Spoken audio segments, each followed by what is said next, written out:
All right, and welcome everyone to the Ginette Biro Podcast. I'm Ginette Biro, and I'm thrilled to have you guys here because I am even more thrilled to have this guy, Stuart Knight, on the show.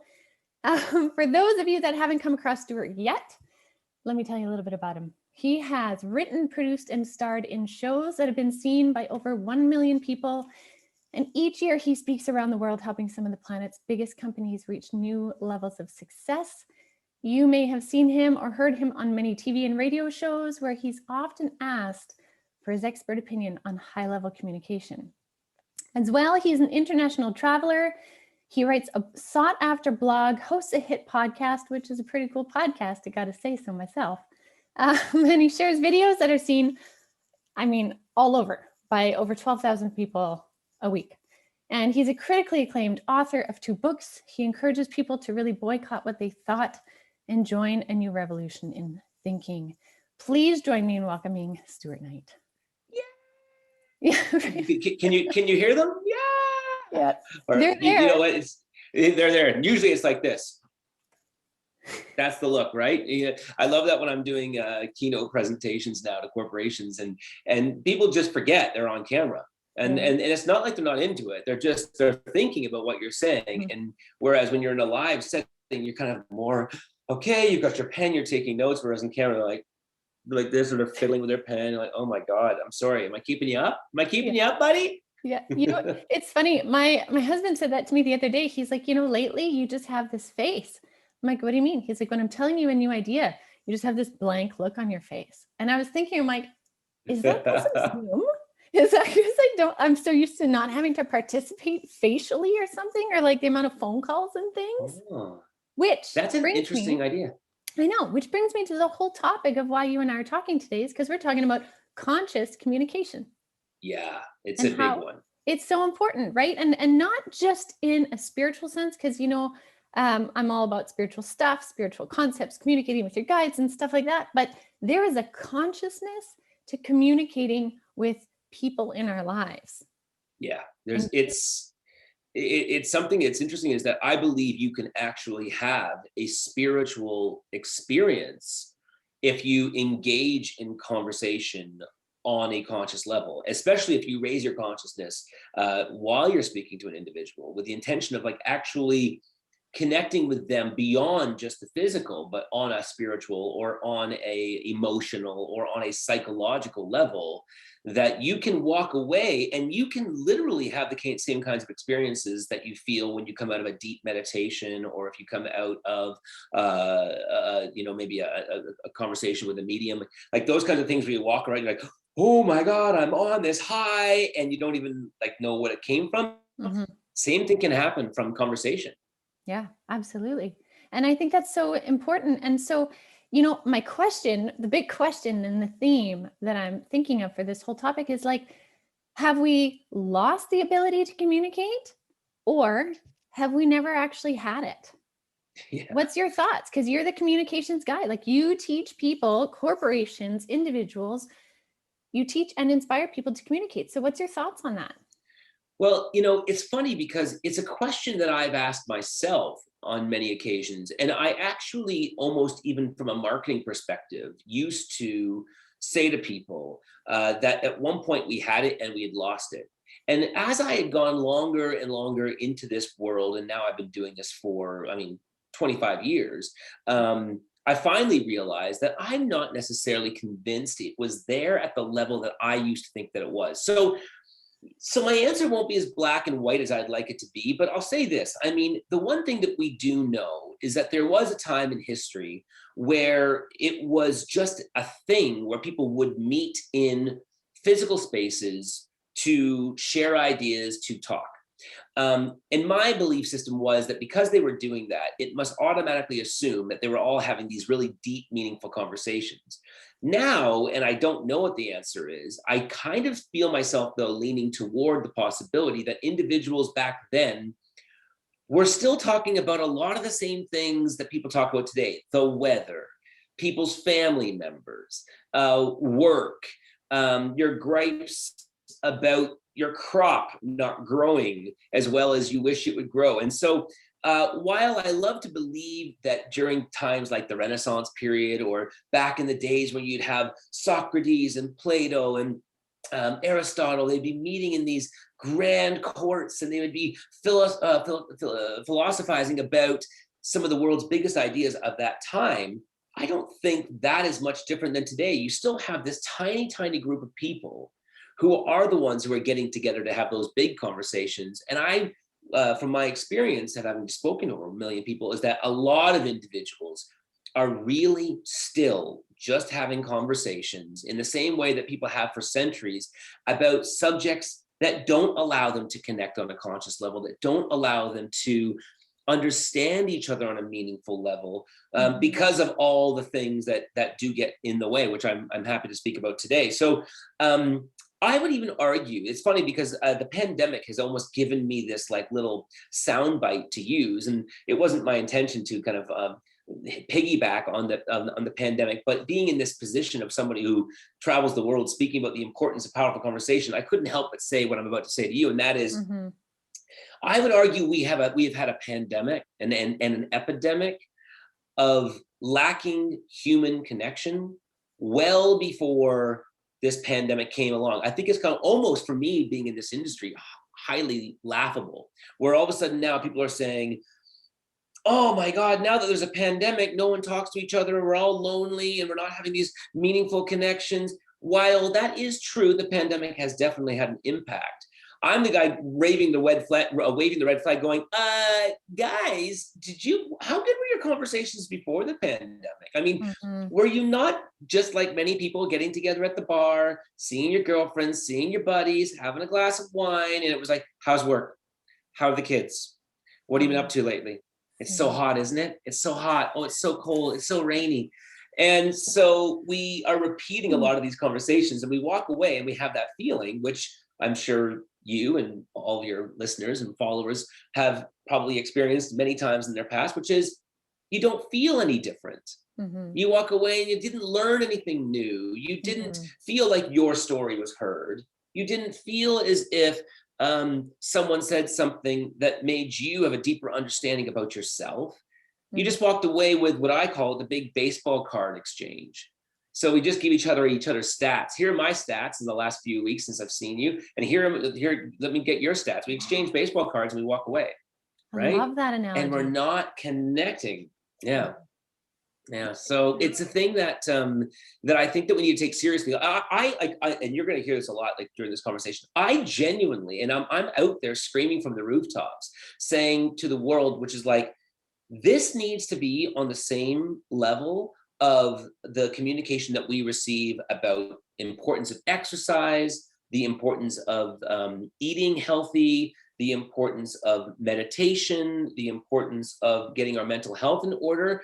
Nowhere does anyone go, oh, and make sure you're having unbelievable conversations with people as much as you possibly can, because that affects all of it.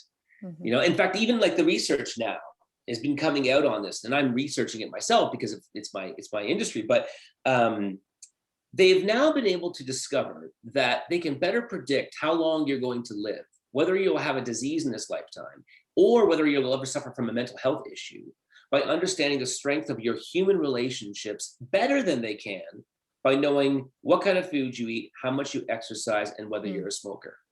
So the strength of your human relationships now, research is showing, is a better indicator to how long you'll live than those other three, in fact, combined. Wow. And even Harvard came out with a study on this recently, where they said that on a physiological level, they've discovered that loneliness is not having friends. Loneliness, you can have 100 friends and still feel lonely because you're not connected to them. They've discovered in Harvard that loneliness on a physiological level is the equivalent to smoking 14 cigarettes a day. Wow. So yeah, this is big stuff. And so if people knew this, why this should be taught in grade 1. This should be like, right out of the gate, folks, you need to start learning what it takes to build powerful human relationships with the most boring person on your street to the most interesting person you know. And all of those relationships, you are going to have a direct impact on your life that are going to lead you to the things that you truly want. And I can see that so much in how you're saying it based on vibrational frequency, right? Like you have a powerful connecting conversation with anyone, right? Like you said, the most boring person to the most fantastical person. But if it's powerful and connecting, that can't help but up your frequency. And if you're living from a higher No question. frequency, right, then you are healthier in body, mind, and spirit. Makes No sense. question. The easiest way of seeing what it is that you just said, and the perfect example of this, you'll find yourself, you're at a dinner table with, let's say, a larger group of people. Could be a Thanksgiving dinner table, whatever. It could be maybe like someone's birthday. It's getting to the end of the evening, and you can really see that a few individuals are beginning to yawn, right? They're beginning to get a little distracted. You can even just see their body language. The shoulders are kind of sloping in like this. But the conversation all of a sudden, for whatever reason, changes to something interesting. So at that moment, it's the end of the evening and people are talking about housing prices in the neighborhood. And people are kind of like, okay, I've had this conversation. But somebody, and I do this all the time, I'll just say, yeah. Quick question, just to switch gears for a second here. Do people right now think that if somebody is an anti-vaxxer or they protest for not wearing masks, do you think that those people should have the same access to healthcare if they get COVID compared to everybody else? You just throw a question like that on the table, and all of a sudden, watch all the individuals who were yawning. They all perk up. Yeah. Their face brightens up, and everyone now you end up becoming the person who's like, whoa, you're fielding. Everyone wants to jump in. Yeah. Where did this magical energy come from? I mean, you didn't have it 2 seconds ago. Now you have it. That only proves what you're saying is absolutely true. Your frequency can change in an instant if you're speaking about the right things. Yeah. And and if you're doing that every day, can you imagine? Right. And I have to say, that's what I really like about what you're doing. So Stuart hosts a series of different events, and we can talk about that more later. We can just jump into it right now, of creating powerful conversation online, right? Like the pandemic didn't stop you. Like you just pushed forward and you're like, well, let's think outside the box. What can we do? And the one that I've been a part of personally is within the More. So it's called the More. You guys, I'll put all the links underneath, but basically Stuart throws out 2 topics. Sometimes we don't even get to the second, but 2 random topics. And we discuss, and you never know what it's going to be, which I love. And then the amount of different opinions in that group based on background experiences, you can't help but sit there and observe everyone with their opinions and their why and have an appreciation. And you cannot walk away from that experience without pondering. I ponder and I chew on it and I'm like, gosh, I never had that opinion, or this is so enthralling, or wow, that person's background really makes sense. And it just, again, it's a high vibratory thing you're doing. And I love that it's based on conversation. Well, see, so it's interesting. You've touched on a few important things there. Number one of the things that we forget is that we have all kinds of subconscious thoughts that we don't normally tap into because nothing in our day-to-day routine makes us tap into it, right? Because for the most part, we're living lives that are pretty predictable, and then of course having conversations with individuals that are also not just predictable but repetitive. And so you have thoughts in there about things that you experienced when you were a child, or something that happened to you in a class one day in university based on what your university professor said that day. All of this information is in there. How do you unlock it? Well, you're not going to unlock it by saying to somebody, oh, it's another hot day today. It's just not going to get there, right? Or in Vancouver, like where you're from, it's another rainy day today. It is actually rainy. In Toronto, we have, oh yeah, no, trust me, I know. I have to have a Toronto jab there. But the truth is that we have access to information that could literally really change the way that we're thinking about a very big topic, something that's important to us, whether it's a relationship issue we're going through or a parenting issue, whatever.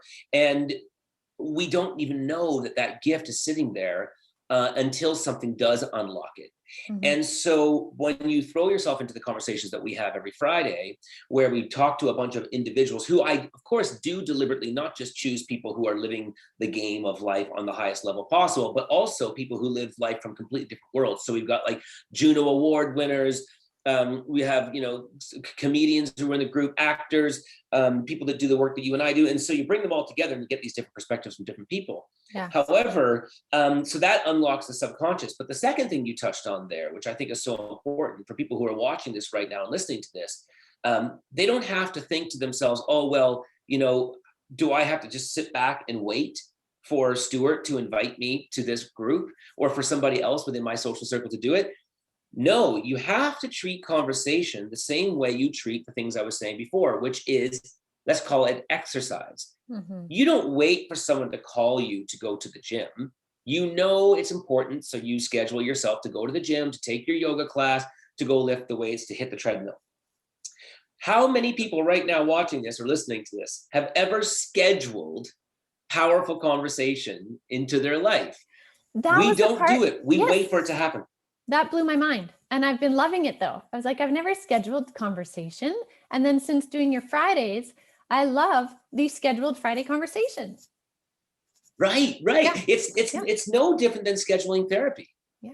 Right. We schedule a therapist because we know we need to speak about things. Mm-hmm. Well, you can do it without spending $180 an hour.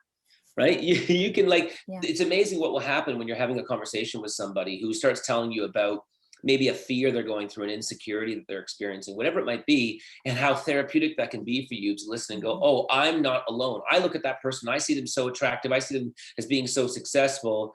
And then they tell me something that says, oh, they're vulnerable or that they don't have their shit together. And all of a sudden it makes me go, oh, well, it's okay for me to not have my shit together then. That's therapy and I didn't pay $1 for it.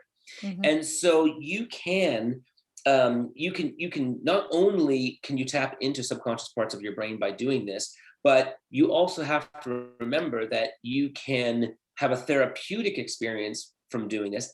And none of this will happen unless you do exactly what you said. It's just literally scheduling it. Now, I will say to your viewers that you don't even necessarily even have to schedule it as much as you just have to be intentional about it. So when you do bump into your neighbor at the end of your driveway, and they say, oh, hey, how's it going? Another good day out there today. Yeah, busy, whatever, those kinds of conversations that neighbors have. Look to, if you can, and it won't always work, but look for opportunities to take it down a path that allows you to live consciously. Mm-hmm. So you're speaking to your neighbor and, hey, buddy, how's it going? Good to see you. Yeah, beautiful day. Yeah, totally. So what do you do? How's the weekend going? Oh, they'll say, oh, it's been pretty good. You could say something like, so what's been the best part so far? Just that. Right? Mm-hmm. Most people wouldn't even ask their neighbor that question, right? And the person goes, oh, well, my son actually was in a soccer tournament and they were in the championship today.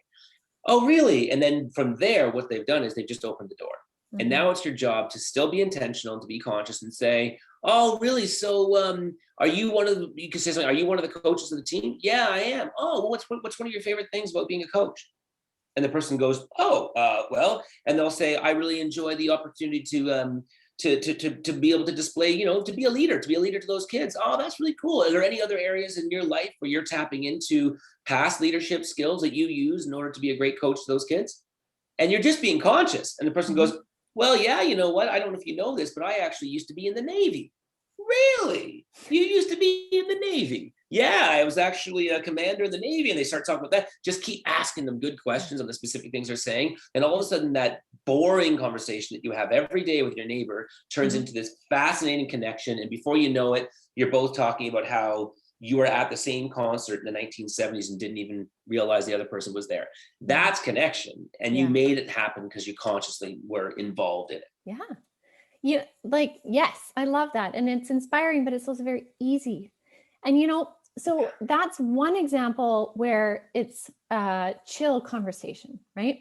Mm-hmm. But one thing that came up in one of your sessions on the Friday again, and it was Ria Lala who talked about it. Mm-hmm. And she's a parenting coach. Yes? Is that right? She's a parenting coach? Yeah. So Ria Lala was talking about emotional validation in conversation. And I thought this was huge because if we bring it back to the pandemic right now, we are in a really emotionally charged conversation on a global scale, on a community scale, even on a family scale of opinions, theories, ideas, truths, untruths, all that kind of stuff. And she said, if you remember these 3 things, you can navigate communications, which was everybody wants to be heard. Everybody wants to be right. And everybody likes to have the fact that their information is accurate. Right. And when she pinpointed those three things, I was like, gosh, isn't that absolutely true? Like, no matter people's opinions. So if you come across someone where it's a challenging conversation, to recognize that that person just wants to be heard, first of all, they think they're right. Therefore, they want to be acknowledged for being right in their opinion because the information they gathered was deemed accurate. They just don't want to be thought of as an idiot. Yeah. Right? Yeah. And if someone is validated for those things, sometimes after that, we can like tamper down the crazy stressor response and then consciously have the communication in that. Like, where did you get that? Oh, interesting. Did you know this too? Oh, I didn't. Yeah. Yeah. It is, it's, there's so much to unpack that. It's so interesting. And I forgot about that, how Ria had said that. And so the first thing is, I get people who will come up to me sometimes who have seen me speak literally like 15, 16 years ago. Mm-hmm. And they'll come up to me, I'll be at a bar or restaurant. Hey, Stuart Knight, I actually met you years ago at the end of one of your speeches. And they'll say, we had a conversation. Now, of course, as you know, it's impossible to remember everybody. Mm-hmm. But during the conversation, I always engage because I love people. And I'll say, oh, wow. So where was it? Oh, Winnipeg. Oh, really? And I loved asking this. And I play this little game with them. And I'll say, totally random, but I mean, so long ago, do you remember what we were talking about back then? And what I've learned is that when the person remembers and they'll say, oh, yeah, they'll start telling me specifically what we were talking about back then. What I discover more often than not, Ginette, is that the reason why they remember what it was that we were speaking about was because they were telling their story. So I asked them a question 16 years ago about their story, about, back to the example I said before about being a Navy officer. Mm-hmm. And they started telling that story. And here's what's most sad is that since then, they've never told that story again. So of course they're going to remember it because no one ever gives them a chance to do it. So back to Ria's point, right? People, they just want to be heard. And this is the reason why people constantly post, I would argue, stupid shit on Facebook or whatever of themselves. Yeah. It's here I am, I'm eating, here I am, I'm sleeping, here I am, I'm thinking. And it's that classic thing that you hear now is I post, therefore I am. It's not used to be I think, therefore I am. No, I post, therefore I am. Yeah, right. And you know where this first started, and I started noticing this, was well before like the big social media world kind of exploded into what it is today.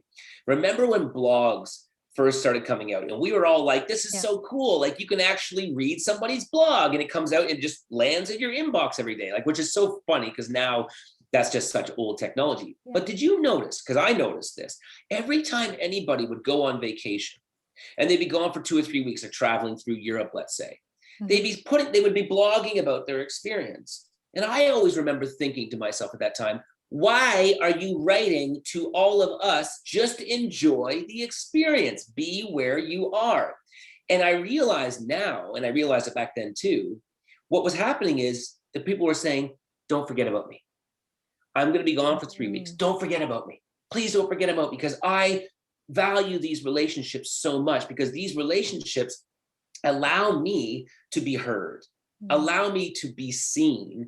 And people literally think that they're going to go to Europe for 3 weeks and somehow everyone's not going to want to be friends with them when they come back because somehow they forgot about the relationship.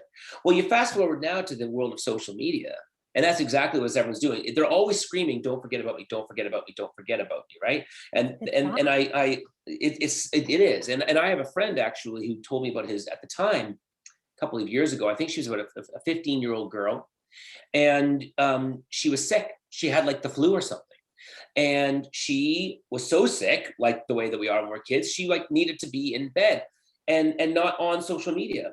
Well, she actually gave her girlfriend her social media access so that her girlfriend could still comment on things as her while she was sick.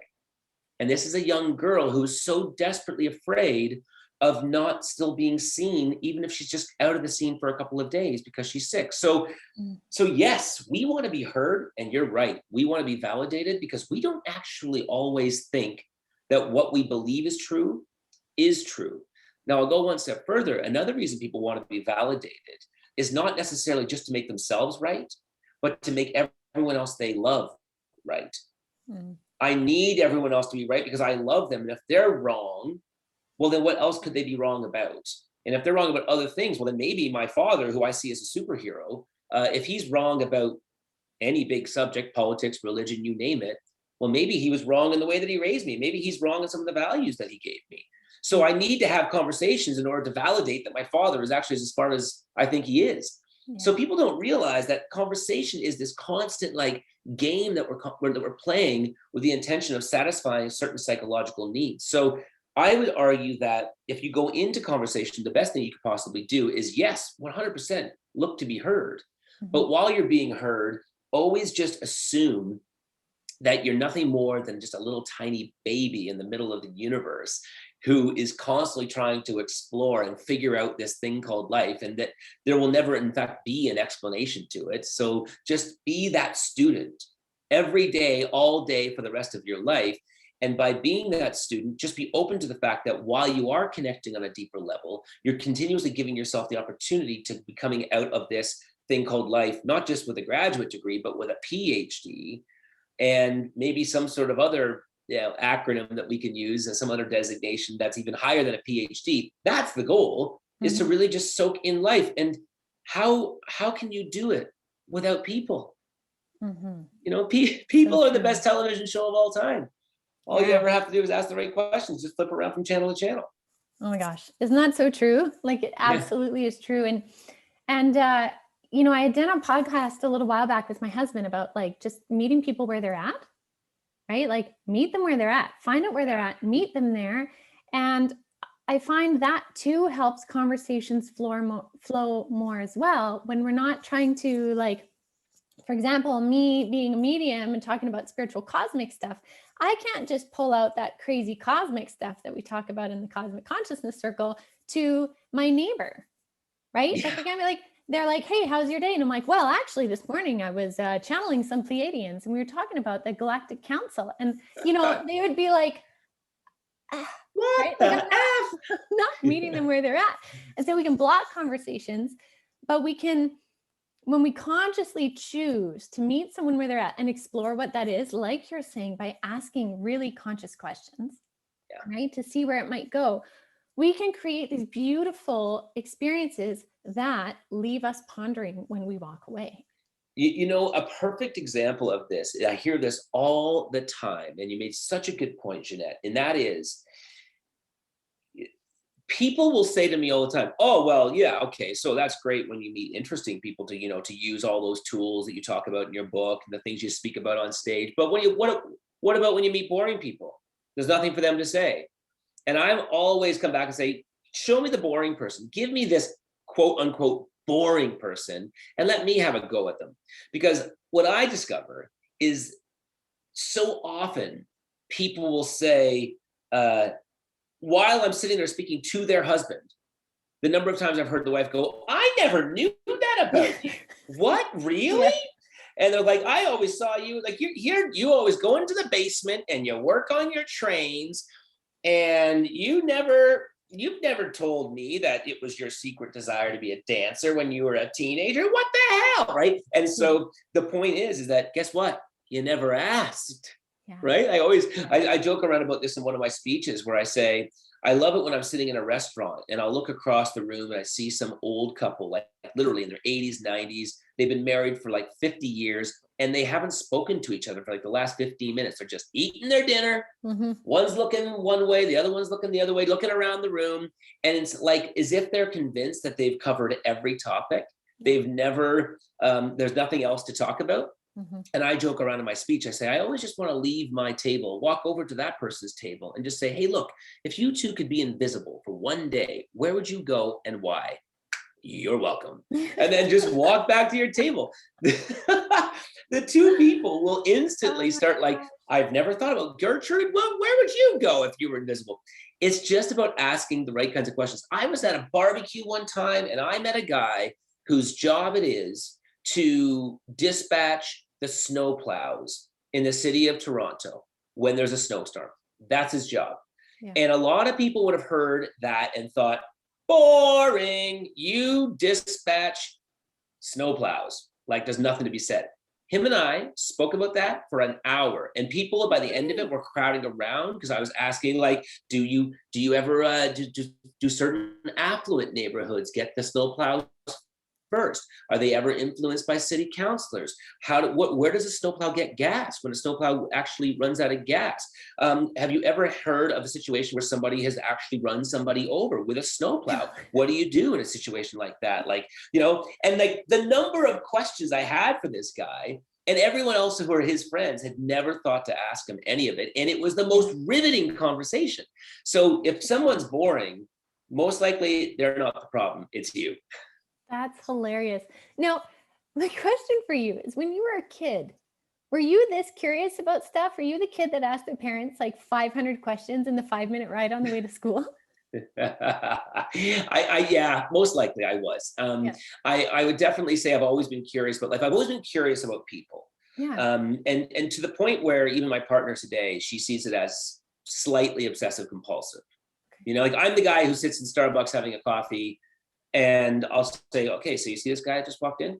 And she's like, yeah. I go, you see that jacket? Yeah. Okay. So, do you know how expensive that jacket is? Or I might say something like, do you notice how the way he handed his money over to the barista? Like, I'll find anything, Yeah. and I'll say, you know what? That kind of makes me feel it's possible about that individual. Yeah. And I'll throw out theories. So when you get to speak to somebody, you actually get to put your theories to the test. Mm-hmm. You get to ask those kinds of questions. I've always said that if in a past lifetime, I must have been a doctor. And I said, because I always knew that if I didn't do what I do today, I think I would have become a doctor. And people say, well, why? Oh, is it because you want to help people? Yeah, sure, that's nice. But you want to know the real reason why I want to be a doctor is because all of a sudden now it gives me the opportunity to have the most personal conversations with strangers. Like a person walks in and says, yeah, I've got this weird, like red thing in this weird spot on my body. And you're like, wow, like you're a CEO of a major bank. And I'm just going to be like, so show it to me. Where did that happen? Oh, really? So you're having an affair on your wife. Interesting. You had to tell me that. Now I'm forced to have a conversation with you that is one that, people wouldn't normally have. So it's something that I think definitely has been with me ever since I was a kid. But I will say this, I grew up with British parents and my father was in sales.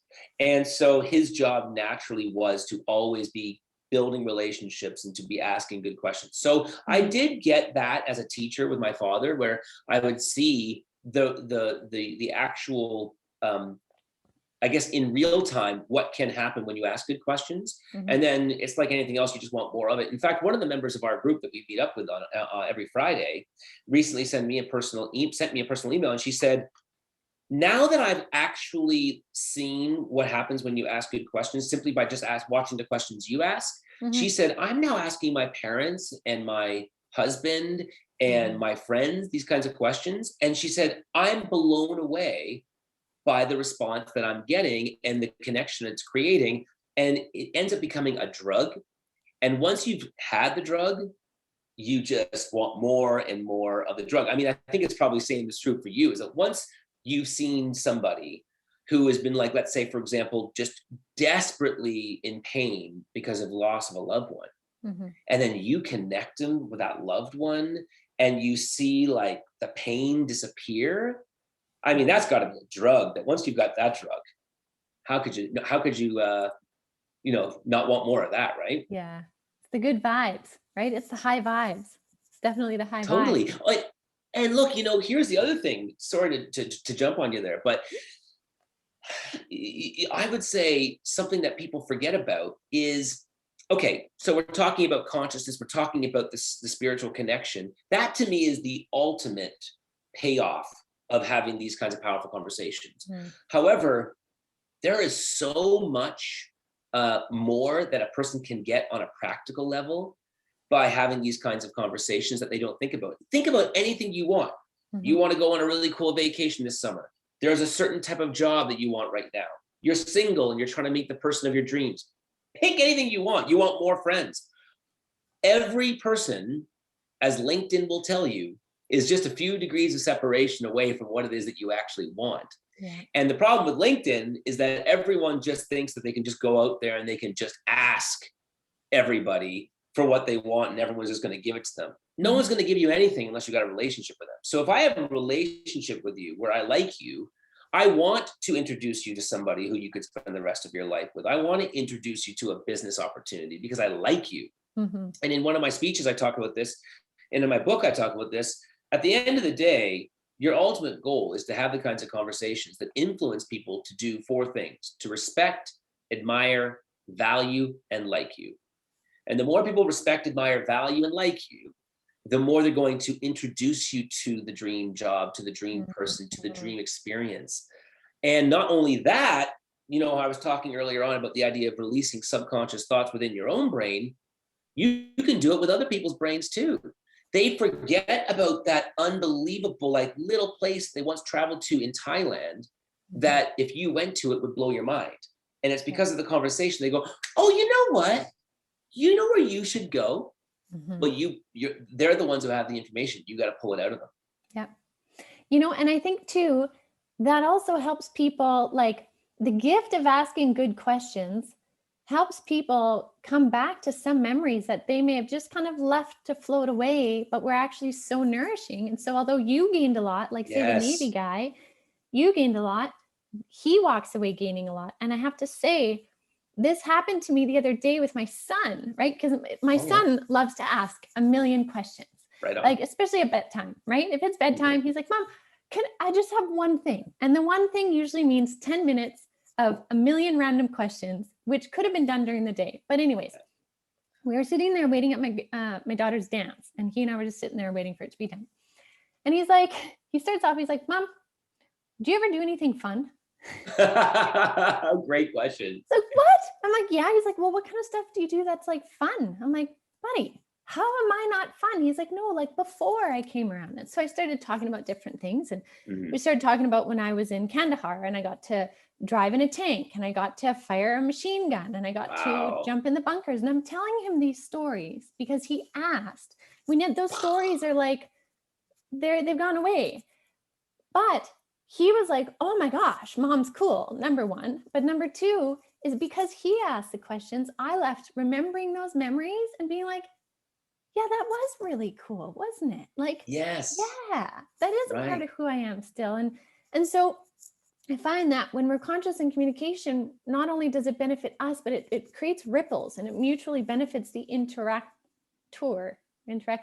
Whatever. Yeah, the person. Yeah. Right? Yeah. That's the other way to say it. Yeah. It's this beautiful harmony. And so that's why I really admire what you're doing in creating these opportunities for communication. And so that being said, where can people find you and how can they find you and where should they sign up for the stuff you have? Sure. Yeah. Thank you. I love that story, by the way. How old is your son? He just turned 9. Yeah. So isn't that amazing? Yeah. In 9 years, yeah. It took 9 years for that conversation to happen. And because him and his little wise soul knew to ask the question. Right.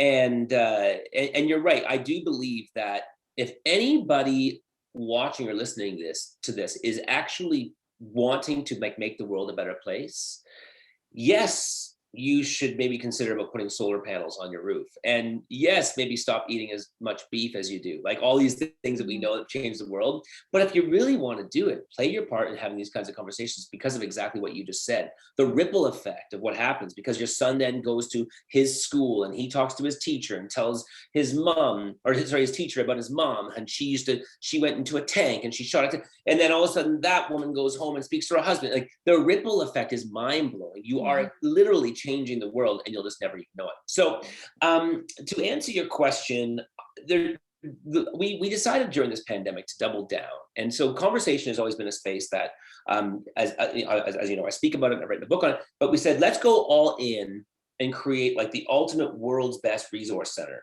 for conversation. And that was where we came up with the more. And people obviously say, why would you call it the more? And my belief system is the more powerful your conversations are, the more powerful your experience of life will be.